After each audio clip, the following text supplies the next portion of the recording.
So Tom, we're delighted that you're here today to speak to us about the history of 9th Street. We've got representatives in the room of the project team that is just underway with the new project that I'm sure you've heard about, Reimagine 9th Street. Yes, yes. So you know that project is they did the Gale report a few years back, and the city has requested federal grant assistance with that project, with that vision in mind. They finally were successful in winning that last year, and so now because of that, HDR is the lead consultant on putting together the conceptual, preliminary, and eventually the final construction plans to go construct something out there with the Gale report as the vision. So we're going to be looking at a lot of different things in our conceptual designs, and then vet that with the public and all sorts of stakeholders to make sure that what we design for 9th Street is the right thing to do moving forward. So, like I said, the design team is just underway, and we thought it would be a really good idea for us to understand the history of the corridor in the surrounding area as best we could before we fully embark on this design effort, because the team really wants to get it right for the neighborhoods, the businesses, and the entire community. Okay. I don't have a formally prepared talk, I will say that, so let me just kind of wing it based on what I know, what I've encountered over 49 years of doing Louisville history as an archivist at U of L. And this is, interestingly, this is some thoughts that are in evolution. They certainly were not fixed 49 years ago, and they weren't fixed 10 years ago, and they weren't fixed 5 years ago or 2 years ago. Because I have, for Focus Louisville, I've been doing a every 3 months bus tour that leaves City Hall and goes down Jefferson and crosses the divide and then goes into the Russell neighborhood and on into Shawnee and beyond. But and that has caused me to kind of reconfigure, rethink some things. First, let me say something about sources that are available to you and to anyone that might be helpful. They're historical, archival kinds of sources, and many of them I'm sure you're familiar with, and that is a annual city directory. In 1881, 84, I think. In 1884, there's a crisscross in the city directory that literally lists every householder, every business on a street, on every street in the urbanized portions of the city of Louisville, literally what their occupation is, and then from 1884 until about 1931 or so, I think 29, and then you may skip 30, and then in 31, there's literally a C for colored to designate a racial designation. So you can see the demographic, the racial composition of the streets adjoining the corridor, and so that's an invaluable source, just an invaluable source. In addition to that, and that lists businesses as well. So if you're thinking, well, when did the old Walnut Business District start at 6th Street? Well, just 37 minutes ago, I picked up a 1907 city directory and I said, what's going on in 1907 on Walnut Street, Muhammad Ali Boulevard? And the answer is that block from 6th to 7th was still predominantly white. But beginning at 8th and 7th and 8th and 9th and 10th was a increasingly dense African American area. So that's how I used the city directory 29 minutes ago, 34 minutes ago, just to try to answer that question for myself. So that's just an invaluable source. And in addition to that, there are maps that we have on our digital collections, those street maps, City of Louisville street maps. You can see just how the streets were configured and how they were reconfigured, and that's an additional valuable source. There are many, many others, but those two quickly come to mind just as ways of getting at something, and they're easily available in our shop, Archives and Special Collection at Filson, but certainly our shop, which is the only challenging thing about access to our shop is parking. But we are free. You don't have to register. We have to register, but you don't have to. There's not much encumbrance of signing in and getting going, because we literally have a wall of those city directories, and you just pull them off and pull them off and pull them off, and so that's easy. And the maps, the street maps, are online at our digital collections, and so that's easy and good. Let me kind of zoom out now and kind of go back as close to the beginning as I can think. Louisville as a slave city with freedom on that shore there, nominal freedom, more freedom, aspirational freedom, possibility freedom, for enslaved African Americans. We were a slave city.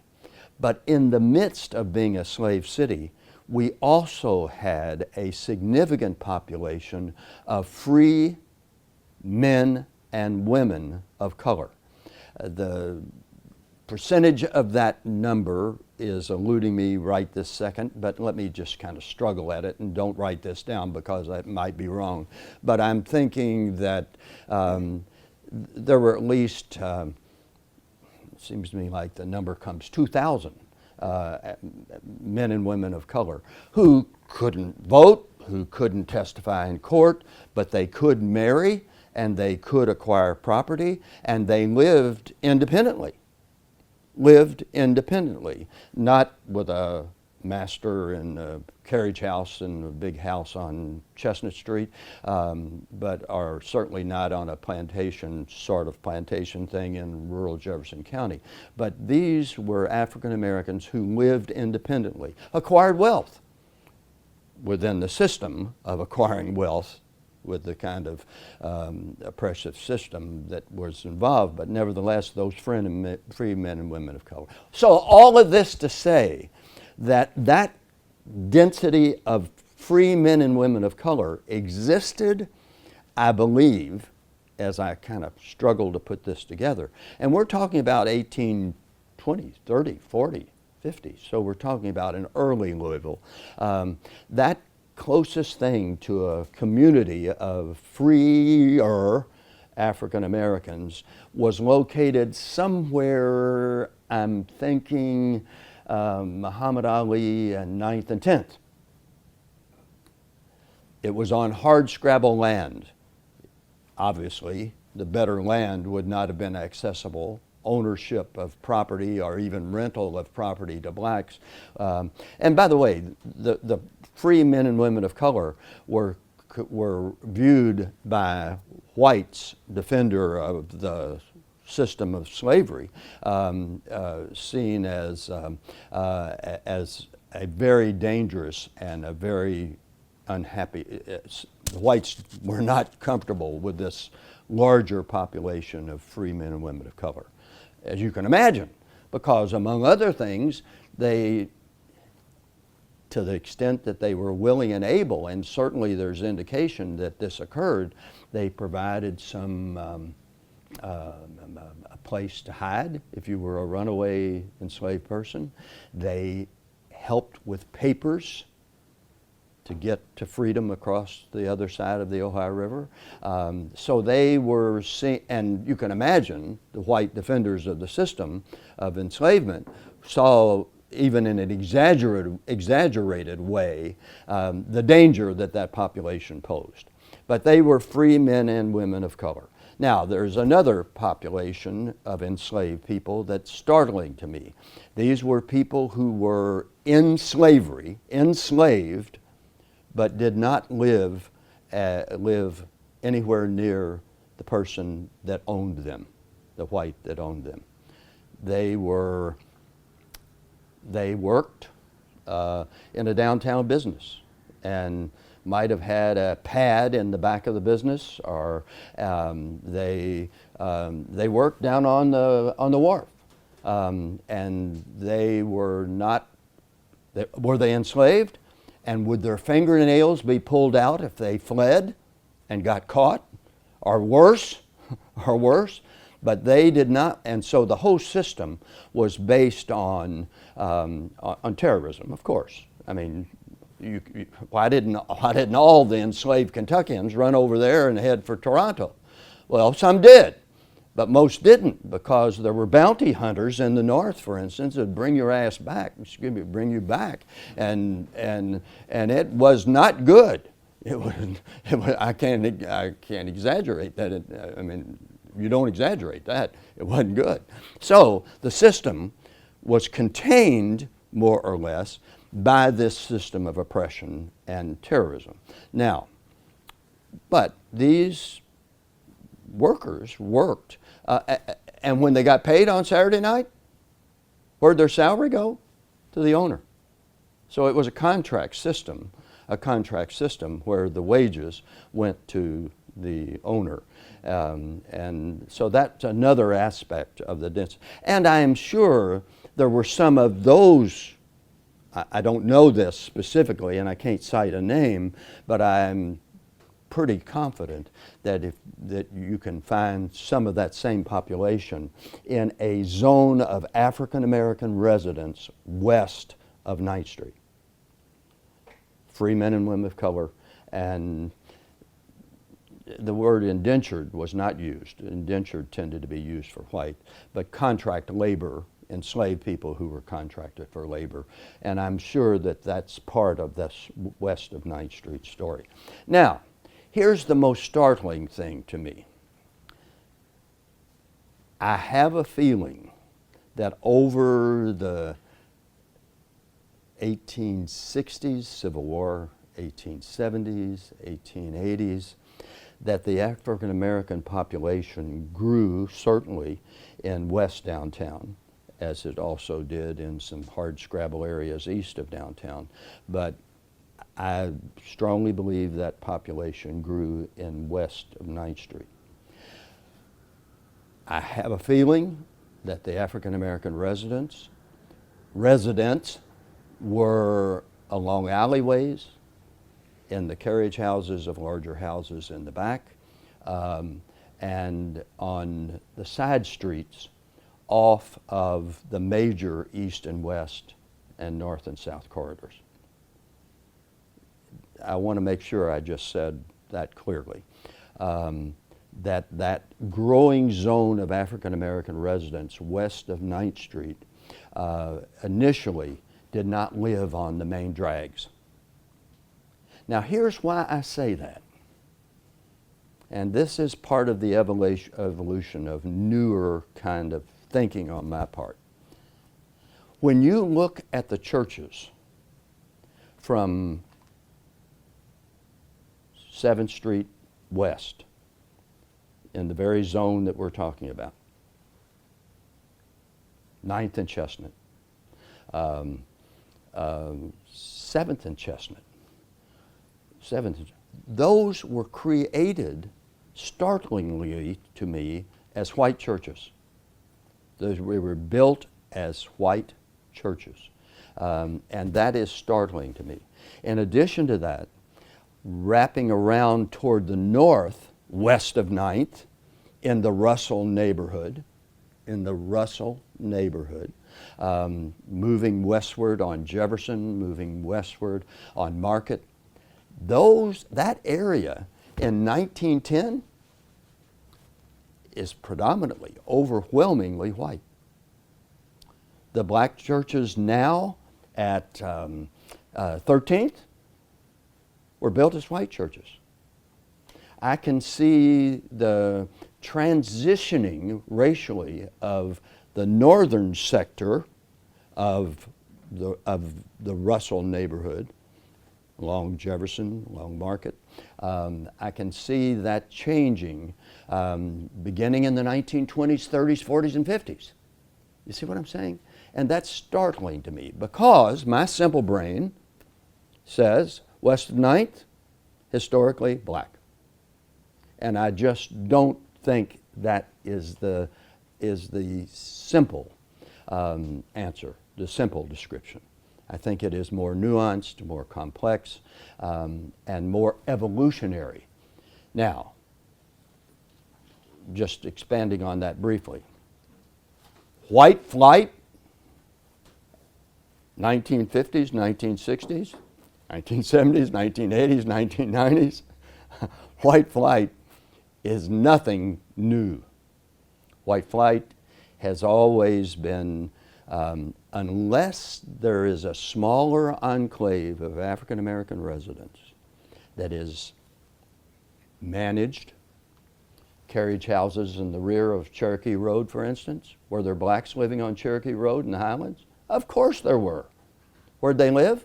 In the carriage houses and the houses where they worked, along Cherokee Road. So you see what I'm saying? But if you have a growing density of African Americans, historically, like to believe that open housing legislation from the 1960s forward has helped that white flight dynamic.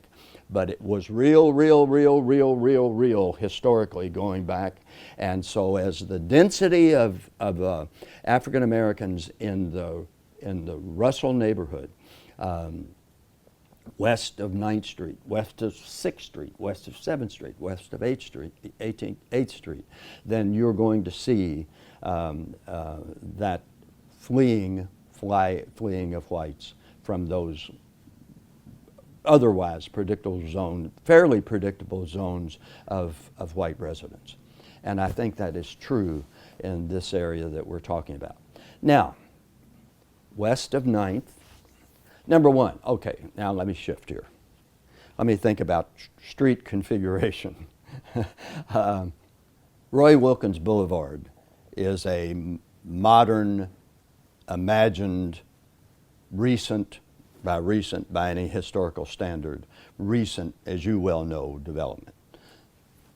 Made up in what, 1964, as part of downtown urban renewal kind of a dynamic, and created as a divided boulevard. Wider than God ever intended it or ever created it, right? I mean, that's just, there's certainly one view that it was a corridor sanitaire to separate black Russell from center city, whiter downtown. Certainly that's a view that has been expressed before. So Roy Wilkins Boulevard, 9th Street, is a new thing in my judgment. And I don't think there's anything about it, about that. But by 1900, I think, by 1910, I think, you're going to have significant institutional African American development in the west of 9th Street. For instance, the African American Library at 10th and Chestnut. The Pythian Temple, a 7-story tall, now it's the YMCA. But that's the Pythian Temple, an office tower, a residential tower. I think residential, but certainly office tower with commercial on the first level. And that building's still there, next to Quinn Chapel, which was built as a white church, right? But you see by 1900, 1910, 1920, this significant institutionalization of African American community in that zone. Other institutions, Black Catholic High School on 8th Street.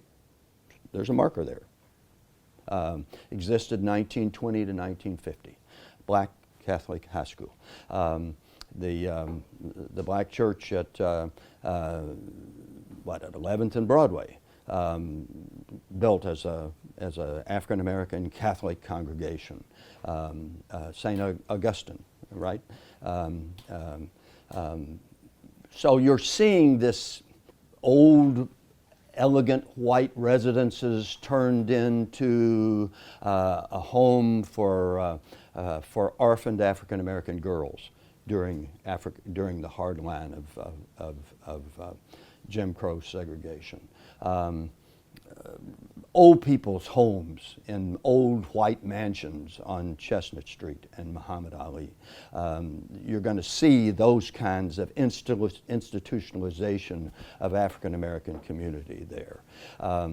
When that, and now I'm going east of the divide, because if you're going down Muhammad Ali, when you get to 6th, that's when you enter the old Walnut Business District.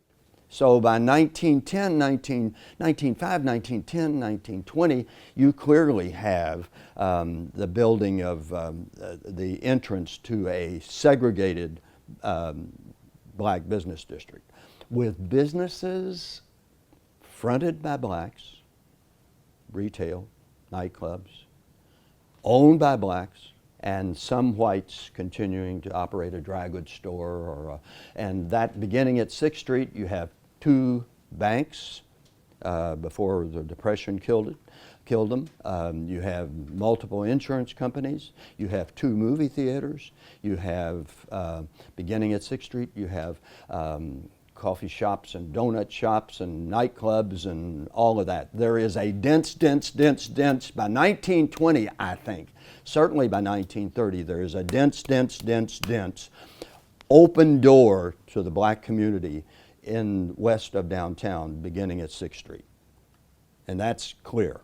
And so you have the Mammoth Life Tower, 1920s, still there, wrapped in aluminum now with a, what it's called, River City Bank, wrapped in aluminum with a movie across the street and a movie next door, and Domestic Life Insurance across the street, and Mammoth Life and the big in the tall tower. Even, and this is startling to me, right across from Louisville Gardens, now we're 5th to 6th, South Side. There was a large theater, which had both, by the way, it did have in the 1940s even some biracial performances and black groups, and the name of that theater is eluding me for the moment. But the other half of that south side of the block between 5th and 6th, which is now all just parking lot across from Louisville Gardens, was a smaller office building with black dentists, black doctors, black P.O. Sweeney's office was there, who was the king of professional leadership in the black community. His office was in that building, certainly by the 1930s, and I know in the 1940s and into the 50s. So you have, but that's the black business district starting at 6th. But then we have photos from the 1930, 1932 of Walnut, Muhammad Ali Boulevard now, at 11th Street, at 10th Street. Still a whole lot of happening going on in the old Walnut Business District at that time. Down at 11th Street, drugstores, still some, Joe's Palm Room is even in that area. Hadn't gone to Jefferson Street yet. That's a modern invention. And so you had nightclubs and donut shops and a black Episcopal church still there at what, 10th, 11th. So you've got a density of African American. Central High School has moved, but I'm going to have to go back a little bit, because at 8th, 9th, not 10th, 9th. At 9th and Chestnut, You know what's there from 1835, 1837, 38? University of Louisville Medical School is sitting there at 9th and Chestnut with a academic building for the University of Louisville in the 1930s and the 1830s, 1840s, 1850s. You see what I'm saying? That's the medical school. It doesn't go east of downtown until 1907. And that building and that complex by 1912, I think, becomes Central High School that has moved there from 6th, I was just there, 6th in Kentucky, 6th in Kentucky, which is where the Central Colored High School was. So Central moves into that area, and that becomes, I mean, the memory bank.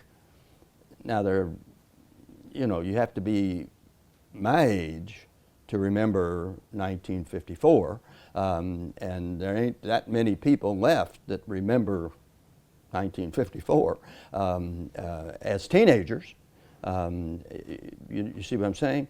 But their memory bank of Central and the Black Business District, the African American community, remembers both by legend and by, in some cases, people who are older, clear memory, the dynamic of community in that setting.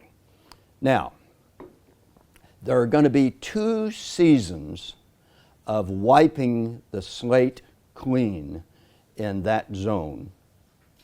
And the first wiping of the slate clean, meaning level everything and reconfigure it from tenements and dense residential on the side streets and some residential on the main east-west corridors. And that is called, it was called slum clearance. That's 1938, 1939. Slum clearance will wipe the slate clean and create, with federal assistance, a massive public housing project called Beecher Terrace. Somebody, my family pointed out to me just day before yesterday, help me with his name. He called U of L's ball game, the sports announcer, older guy. He ended up living in Detroit, but he called U of L's games and he calls all of the main ESPN games. Johnson. Don Johnson, is it? Which what? Yeah. Raised in Beecher Terrace. Said so on national television this week.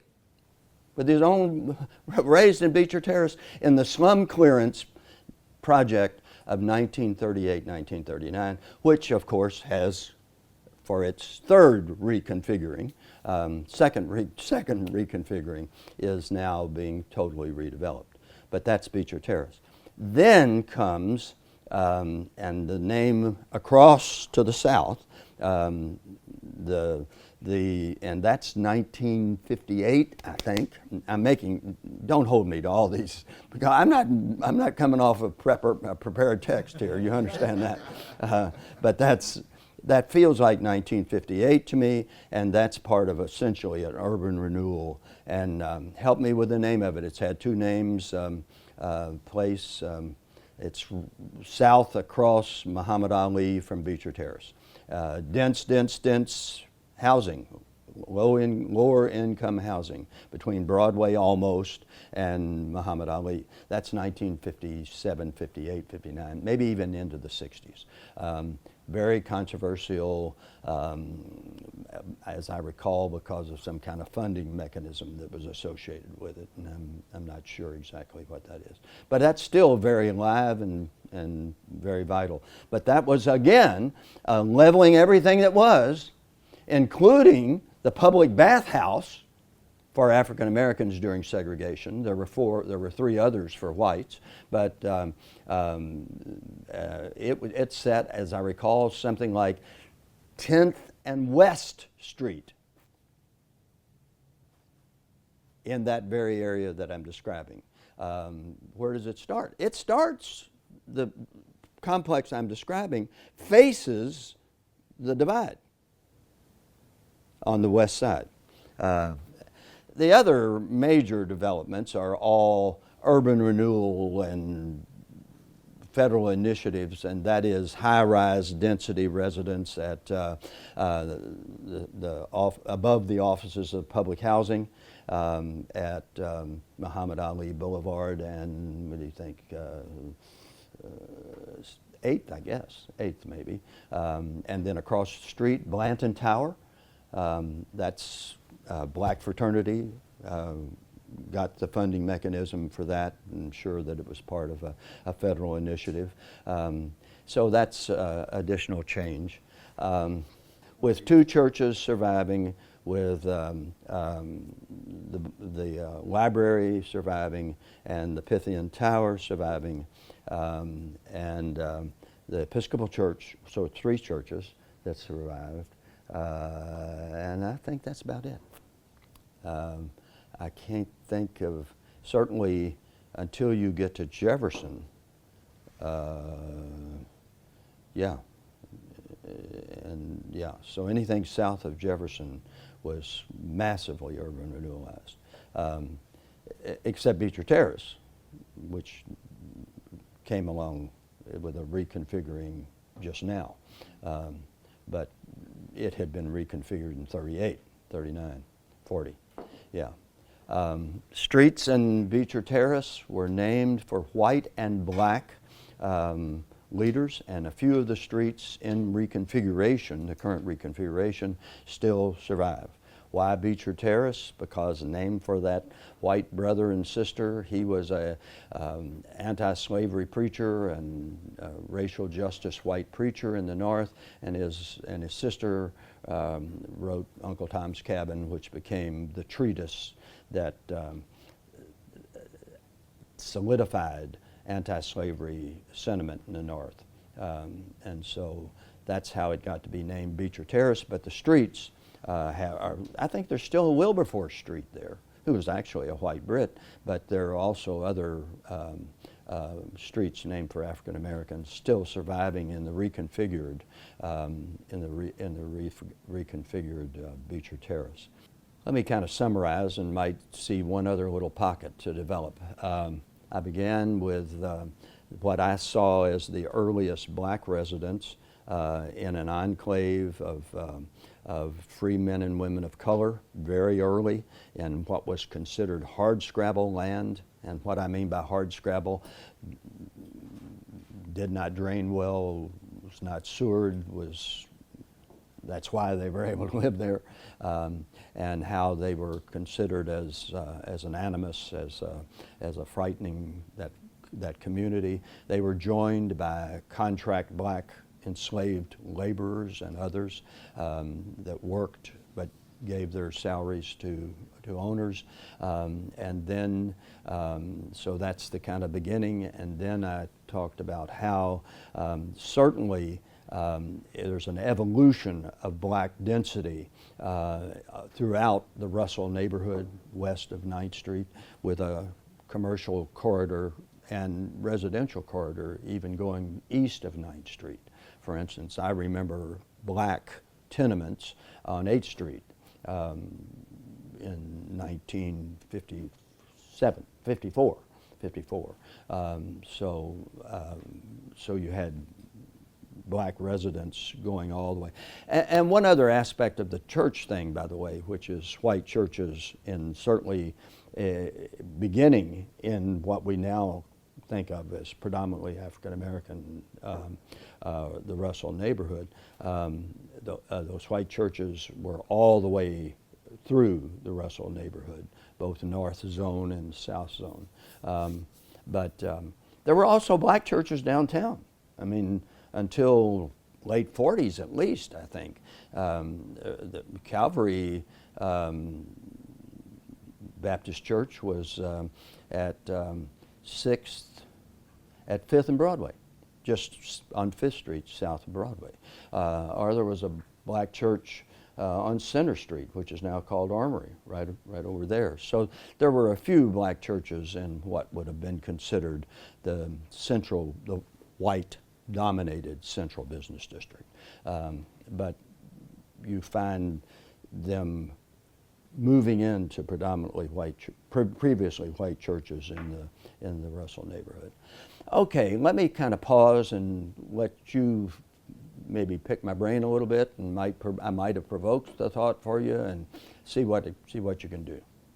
So part of this project is about honoring the stories of 9th Street and really reminding people of what used to be there. Mm-hmm. As we try to do that, if you were to have like a top three of like must-haves as far as stories to tell, what would be in your top three of things to acknowledge? Just to piggyback on that, we've Yeah. heard from a lot of stakeholders already in this idea with the linear trail system throughout the project, if you will. They think it would be a fantastic idea to have a historic walking trail through the corridor. Oh, I see. That could, educate someone Mm-hmm. on everything that's all the culture and Yeah. history. Well, let me just kind of feel like a rock being thrown on the surface of the water, just done that. Well, the Pythian Temple and the public library at 10th, clearly. Maybe the Black Catholic High School. I don't have an iconic image of that. And then certainly there are legendary nightclubs, and we have some images of them, and they're in the published materials, and we've had some oral history interviews with some of the people that work there. And so the nightclub district, maybe the movie houses, and then Quinn Chapel was the anchor. I mean, I'll just give you an example. In 1947, if you were a graduate of the racially segregated piece of the University of Louisville, which by law had to be geographically separate from Belknap campus, the racially separate U of L lasted from 1931 to 1951 on what's now the campus of the former campus, and what's now the campus of Simmons College of Kentucky. That's where this black U of L existed, called Louisville Municipal College, 20 years. Where if you were graduating in the class of 1948 from Louisville Municipal College, where's your commencement going to be? Quinn Chapel. It's going to be at Quinn Chapel. The old Quinn Chapel, the boarded up Quinn Chapel, the idle Quinn Chapel. Quinn Chapel has since moved into newer, bigger stuff. But that's where you're going to see that racially. So Quinn Chapel is big. When Martin Luther King came for a rally, where would the rally be? Quinn Chapel. So, yeah. By the way, Roy Wilkins is a minor player in the whole thing. He was head of the NAACP, but came to Louisville and came in at the airport and had a meeting and got back in the plane and went home. So, I mean, he's not any way related to Louisville, to my knowledge, unless there's something. Anybody viewing this subsequently needs to remember to discount 10% for at least inaccuracies. But to my knowledge, Roy Wilkins did not have any strong connection to Louisville. Okay, any other? Keep on peppering. So let me think of anything. See, the truth of the matter, until you get thinking of black institutions and that along that corridor, the Standard Oil service station was iconic, owned by a black early in at least the 1940s. There are photographic images of that. And that urban renewalized Standard Station is now abandoned, but is still there. Yes. Mm-hmm. Yeah. So you talked a little bit about kind of the two rounds of renewal. I guess with this as a transportation project. Village West. Thank you. That was the first name of wiping clean twice, or wiping clean on the south of Muhammad Ali. And it now has another name. But just in terms of, you know, the at the same time the transportation methods and modes were changing. Oh, yes, yes. Can you talk a little bit about kind of how those changes, that context, fit into the urban renewal? Well, there's a whole lot going on in the post-World War II American city, I think. There is increased access to borrowed capital by returning veterans, and with racial segregation pretty much solidly intact, accompanied by white flight, you're going to find rapid suburbanization. So the center city is anxious in the 1940s and the 1950s, very anxious. Could it be white displacement? I don't, that's a newer word, but might be part of the dynamic, but certainly modernizing the center city was critical. And there were multiple ways of trying to get at that. All over the city you can see intersections where two streets came together like this. Well, you tear a house down here, this is in the older part of West and East and the Highlands all around, because what you're basically trying to do is get people to work downtown faster without having to go right 2 doors and then left 2 doors at the intersection of Winter, Baxter, and Grinstead Drive, for instance. Classic example, but that's all over the city, west and east. So there is a deep, deep anxiety about suburbanization and shopping centers and the decline of downtown. Office tower was not, that anxiety about office was not as strong, but certainly retail was anxious, and so that is going to spurn. And simultaneous, his King automobile, we've already run off the suburban electric streetcar transportation, killed it by 1936, called the interurban, that went to all of the far-flung Jefferson County and Shelby County and Oldham County places. You had a rapid transit system that existed from about 1907 to 1937-38.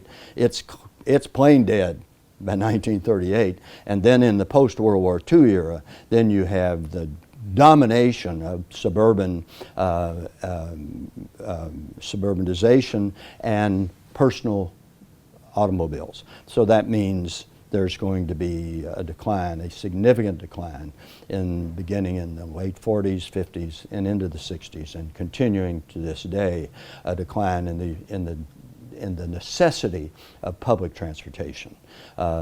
Still necessary. I was on one today and might be on 2 more today. But even because of the continuing flinging of job sites into southern Indiana and into Bullitt County and out as far as we can get in Jefferson County, public transportation is still in significant decline. But urban renewal is a response to that initial wave of anxiety. There's no question about it. We're gonna do public plazas. We're gonna not have old-fashioned density until it came back at Norton Commons, where you have the merchant or the renter above the storefront in Norton Commons, of all places. Downtown had rich folks fleeing in big houses on Chestnut, Muhammad Ali, and even in all areas of downtown. But you also had poor whites and blacks, more blacks living on the alleys, 4th Street to 5th Street between Chestnut and Broadway, 120 people lived on the alley. You had whites and blacks, people living on Lord help, Market Street in this zone right here, was right there, this zone right there, would have been, you would have had a department store, yes, Snyder's, but you would have also had used furniture store with 2 levels of poor people living upstairs. That was just the standard way of living. And so we're going to wipe all that out. Urban renewal is going to wipe that clean and provide big, expansive spaces and plazas and new high-rise office, which of course is challenged in our own time right now. But yeah. Another question. You talked about sort of the nightclubs. Yeah. What was the sights and sounds along Walnut with the nightclubs, and how did people look? Well, I wasn't there, but I wasn't there. Although I was in the 50s with the loosening of Jim Crow. I was never in a nightclub, but I was in, I can't remember exactly what took me there, but I was in one of those movie theaters, which was not to see a movie, but it was, as I recall, it was a revival that was being held there, and how I got there and why I was there is a little foggy to me right this minute. But yeah. We have descriptions. We have descriptions, oral histories, narrative descriptions. My choice of jazz music was, that's the button you're going to push to hear it. But I don't really know. I'm sure there was soul music of all kinds, and Right. yeah. Were the people there, was it a mixed crowd? African American? I'll tell you, I am thinking it was overwhelmingly African American. White guys went there for prostitution. Now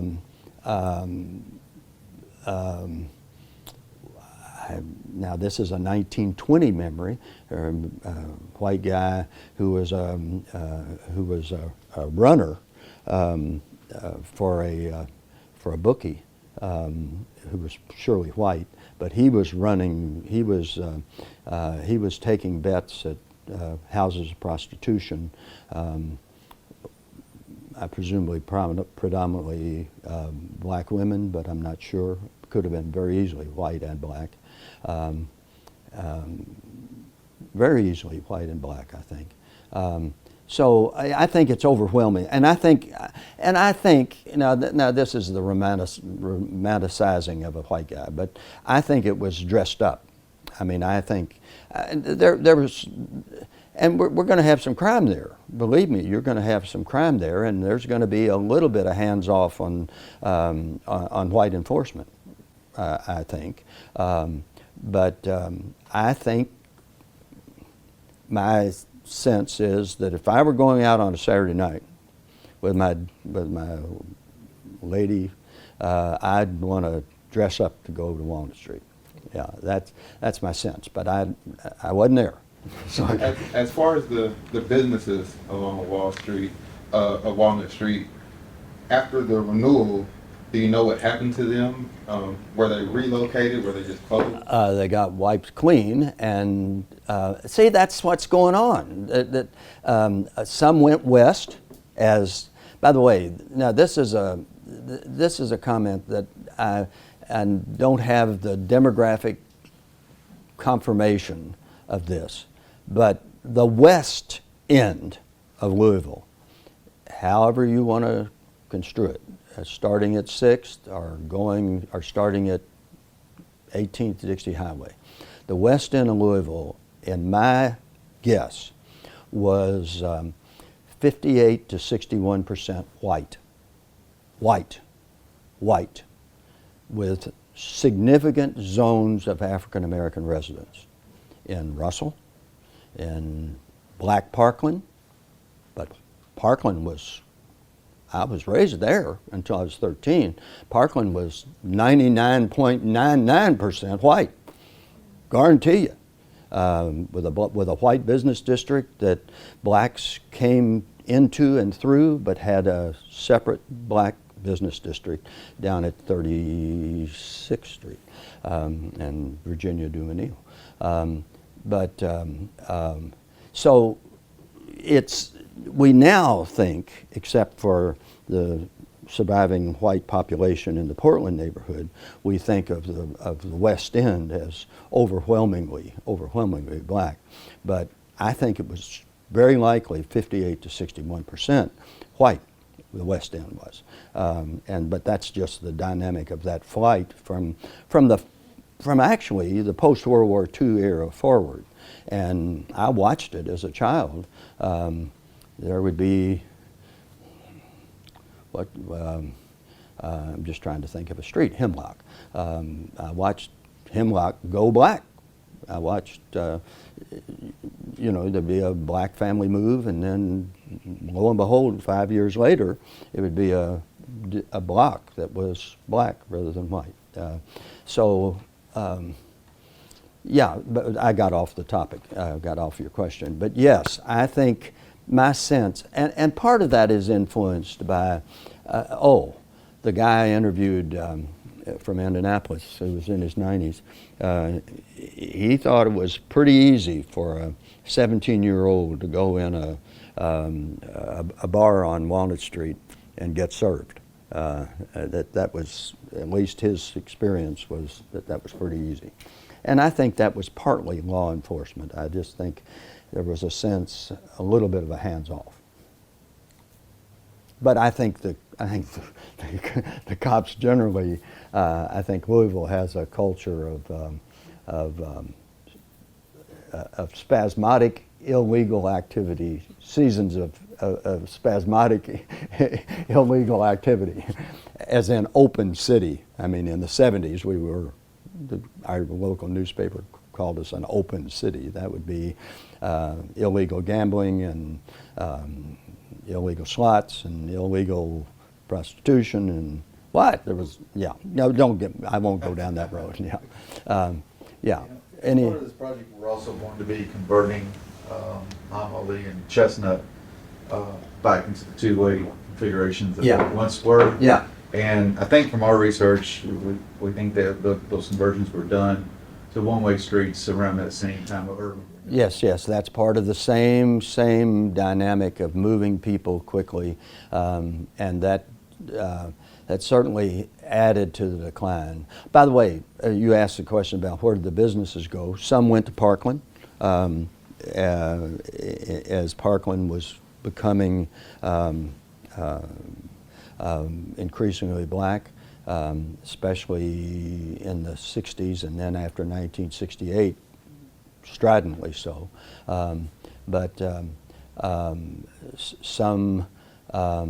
A few may have gone downtown. That would be an interesting thing. You'd identify. I know it wasn't exactly a time of public comment and input like we have today, but was urban renewal, was it seen as a positive? Everybody asked that, and I swear, as I have wallowed, on a 1 to 10, I have wallowed at least a level 4 on that question.